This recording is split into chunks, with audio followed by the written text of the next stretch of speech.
Hey everyone, this is it. I don't say this lightly, but guess what? The next phase of crypto will be one of the craziest ever. You did hear that. It's coming, people. I hope everyone is ready because it's about to happen. We're going to talk about former executives at Ripple who say they worked closely with the biggest bank in the United States. The world economy is changing because of sanctions, and guess what? In the background, XRP is preparing to be the wiring for the new financial system. This is what we're going to talk about this afternoon. What does Trump's new plan for tariffs and bans mean for crypto? What does it mean for crypto liquidity?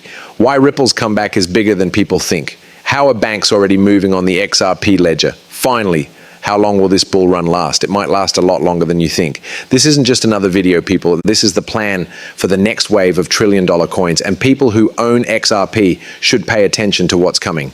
Everyone is welcome to come back to the Bullwinkle Blueprint. Please do me a favor and click the subscribe button if you're new and want to keep reading this great stuff. Give that thumbs up. It's easy, free, and the best way to help the program. We need more thumbs up for this movie to stay live on YouTube and keep getting shared by its algorithm. So let's get right to it. Prices haven't changed that much since this morning, right? Ethereum is worth about $4,600, Bitcoin is worth $115,409, and XRP is worth $3.12. Yesterday it was worth $3.12. When we come back to this session, let's look at the XRP picture in real time. It's clear that we are still above all key EMA signs and have made a nice cut. The week's end was tomorrow at $3.20. That's your current goal. Keep your eyes on that spot. If the price of XRP falls below $3.20, it will have room to rise to the $3.60 or $3.50 to $3.75 zone. Then there was the mighty $4 goal, Trump. Trump wrote this on Truth Social, in which he talks about how the US and NATO are getting ready to put big sanctions on Russia and 50% to 100% tariffs on China until the war between Russia and Ukraine stops. Okay, here's the title. Trump says that the US and NATO will get ready for the toughest penalties until the war ends. That sounds like it has to do with politics, right? However, this is the only reason it's crypto alpha. Not allowed. What do? Traditional banks can't do their jobs because of them. They use SWIFT as a tool. They slow down, cost more, and stir up politics when dealing with countries across borders. When that happens, governments and businesses are forced to quickly find a different solution. What is a neutral bridge asset that isn't tied to any one government? That's XRP. Ripple was made for situations just like this one. When the world's payment systems are broken, you need a way to send money quickly across borders that has nothing to do with politics. On the surface, sanctions may look like bad news, but for XRP and all assets, they're actually rocket fuel. It is more important to have a neutral, flexible asset to put the old system back together as it becomes more broken up. It's really that easy. Please give this to me. This is MoneyGram's Alex Holmes. Do not forget that MoneyGram worked with Ripple before. Because of the SEC case against Ripple, MoneyGram stopped working with them. Let's put these pieces together now. Because during the whole SEC case, MoneyGram picked Stellar over Ripple.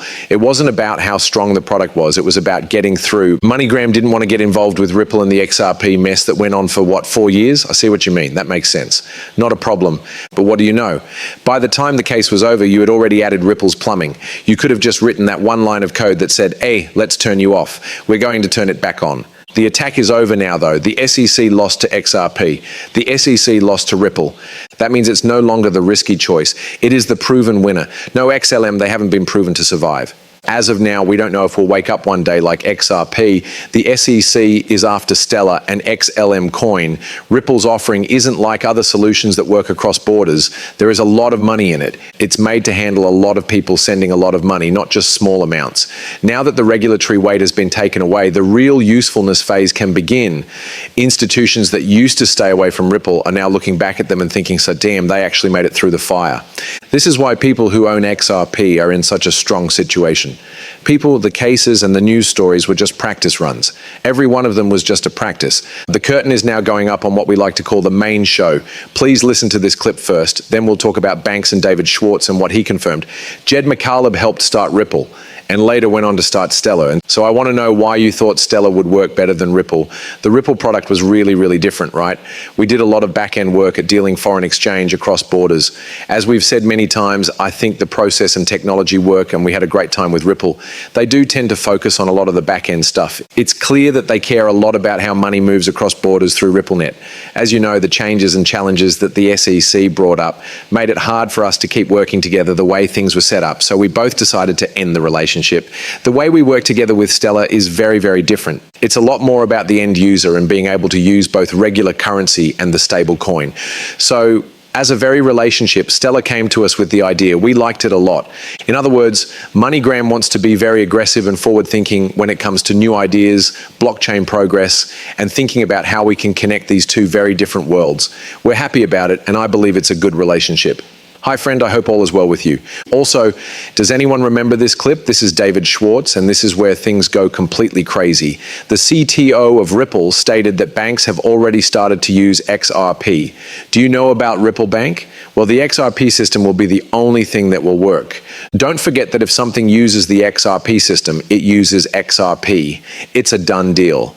What with all the FUD you hear out there? In other words, every payment it sends is driven by XRP liquidity. We're not talking about guesses, we're talking about building things. But let me tell you of something, because this is Arthur Brito, one of the founders of Ripple, in 2013. Isn't that true?